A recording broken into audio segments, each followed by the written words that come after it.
The first time I saw the empty balance, my hands went cold. Years of saving, gone in a single transaction. When I asked, my sister didn't flinch. She twirled her keys, admiring the shine of her new luxury car. "You can just save again," she shrugged. I needed this more. And my parents? They nodded. "She deserves it," Mom said. Dad added, "Be a good sibling, support her." That was the moment I stopped being family and became executioner. I just smiled, walked to the kitchen, picked up my phone, and called the bank. They had no idea that fund wasn't just mine. It was tied directly to theirs. I had built that fund carefully, not just to buy a house, but as leverage. Joint investments, co-signed guarantees, tax shelters in my name, theirs woven in. They thought they were clever, tying me into their financial web so I'd never leave. They never realized I studied every statement, every loophole. If they wanted to drain me, they'd bleed with me. But I didn't move fast. No, I moved patiently. I let my sister brag. At dinner, she boasted about the leather seats, the custom rims, the envy in her friends' eyes. My parents clapped like seals, proud of their golden child. "Don't worry," my sister told me with a smirk. "When you buy your little house, I'll visit in style." Her words stung, but I let them sit, because anger makes you sloppy, and I wanted to be surgical. So I studied their debts, mortgage extensions, quiet late fees, my father's credit line barely afloat, my mother's emergency medical bills she never admitted to. My sister's new car wasn't fully paid. It was a noose of monthly payments she couldn't afford without them. And that was my crack in the wall. I moved in silence, shifted accounts, called the bank, the broker, the lawyer I had been quietly paying for years. I pulled the pin on the grenade they'd handed me when they tied my savings into theirs. One by one, accounts froze. Credit lines collapsed. Insurance premiums defaulted. My fund had been the collateral keeping them afloat. Without it, the house of cards toppled.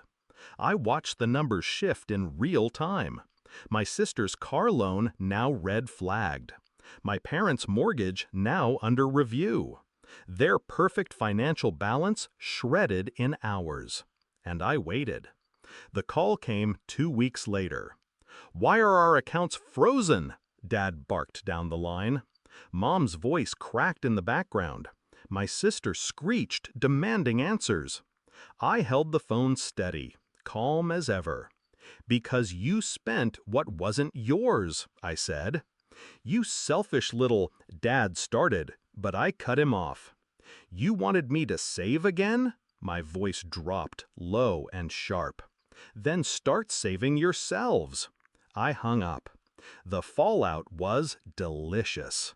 My sister tried to keep the car. Couldn't. It was repossessed in public, the tow truck hauling away her pride while the neighbors stared. My parents scrambled, begging the bank for extensions. Denied. They had to sell the vacation cabin to keep the main house. My mother wept. My father raged. And me? I signed papers on my new condo. Paid in full. Keys in hand. I didn't invite them to see it. The confrontation came months later. They showed up unannounced, standing in my spotless kitchen like beggars who once played king and queen. My sister without her car, my father hollowed, my mother gaunt. "You ruined us," Dad hissed. "You did that yourselves," I said. My sister's eyes burned.